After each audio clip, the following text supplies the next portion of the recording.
Hello, नमस्कार, आदाब, सत श्री अकाल और अस्सलाम वालेकुम। मैं हूं मोहम्मद अहमद काज़मी, लेकर आया हूं आपका पसंदीदा कार्यक्रम ग्लोबल न्यूज़।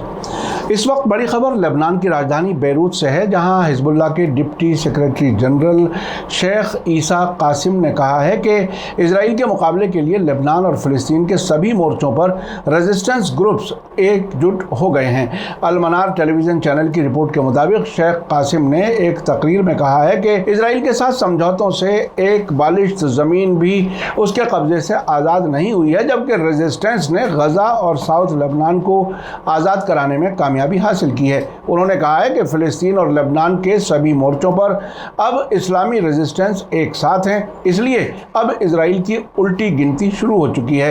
हसन नसरुल्लाह के बाद दूसरे नंबर पर सबसे अहम हिजबुल्लाह लीडर का कहना है कि इजराइल के साथ जारी लड़ाई उसकी तबाही और बर्बादी के साथ ही ख़त्म होगी और हम रेजिस्टेंस के तौर पर फ़िलिस्तीन की आज़ादी के लिए एक साथ कार्रवाई करने के लिए तैयार हैं। आपको बता दूं कि 2006 में इजराइल और हिजबुल्लाह के बीच 33 दिन की जंग के बाद यूनाइटेड नेशन सिक्योरिटी काउंसिल ने एक रेजोल्यूशन पास किया था, जिसमें इजराइल को लेबनान के खिलाफ दुश्मनी की कार्रवाइयों के सिलसिले में वार्निंग दी गई थी। हाल ही में हिजबुल्लाह की सेंट्रल काउंसिल के मेंबर शेख नबील कावूक ने कहा था कि इजराइल के साथ सऊदी अरब का अलायंस फ़िलिस्तीन से गद्दारी है। नबील कावूक ने कहा था कि इजराइल से दोस्ती दरअसल फ़िलिस्तीन ही नहीं, लेबनान और सीरिया की भी पीठ में खंजर घोंपने जैसा है। उन्होंने कहा कि लेबनान और हिजबुल्लाह फ़िलिस्तीन के लिए पूरी तरह से वफादार हैं। हाल ही में इजरायली मीडिया ने खबर दी थी कि इजराइल सरकार ने सऊदी अरब से नॉर्मल ताल्लुकात कायम करने के लिए कोशिशें तेज़ कर दी हैं और अमेरिका के प्रेसिडेंट जो बाइडन के इस महीने होने वाले मिडिल ईस्ट के दौरे से पहले वो इस मामले को अंजाम तक पहुंचा देना चाहती है। हाल ही में सऊदी अरब ने अपनी हवाई हदूद इजरायली जहाज़ों के लिए खोली हैं और कुछ ही दिनों के अंदर तेल अवीव से कई जहाज़ उड़ान भरकर रियाद के इंटरनेशनल एयरपोर्ट पर उतरे थे। इन जहाज़ों में इजरायली ताजिर और इन्वेस्टर सऊदी अरब आए थे। इजराइल के ह्यूम अखबार ने लिखा है कि सऊदी अरब ने इजराइल के साथ एक समझौता किया है, जिसके तहत वो तीरान और सनाफीर जजीरों का मालिकाना हक मिस्र से सऊदी अरब को दिए जाने को सपोर्ट करेगा और इसके बदले में सऊदी सरकार इजरायली जहाज़ों के लिए अपनी हवाई हदूद खोल देगा।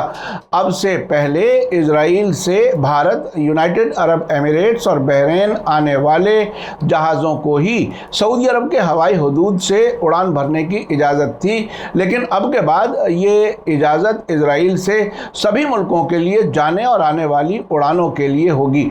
अभी कुछ दिनों पहले हमास के पॉलिटिकल ब्यूरो के सरबराह और साबिक प्राइम मिनिस्टर इस्माइल हानिया की सरपरस्ती में एक डेलीगेशन ने लेबनान का दौरा किया था और हिजबुल्लाह के लीडर हसन नसरुल्लाह और लेबनान के प्रेसिडेंट माइकल एयन से मुलाकात की थी।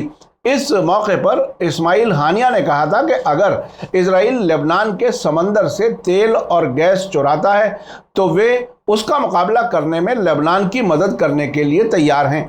आखिर में आपको याद दिला दूं कि अगर आपने अभी तक media star world YouTube channel subscribe नहीं किया है तो सब्सक्राइब कर लें और घंटी दबाना ना भूलें, और अगर आप हमें फेसबुक पर देख रहे हैं तो हमारे पेज को लाइक करें ताकि हमारी हर नई वीडियो की खबर आपको सही वक्त पर मिल सके।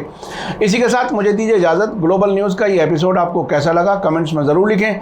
थैंक यू, धन्यवाद, शुक्रिया। जय भारत, जय हिंद।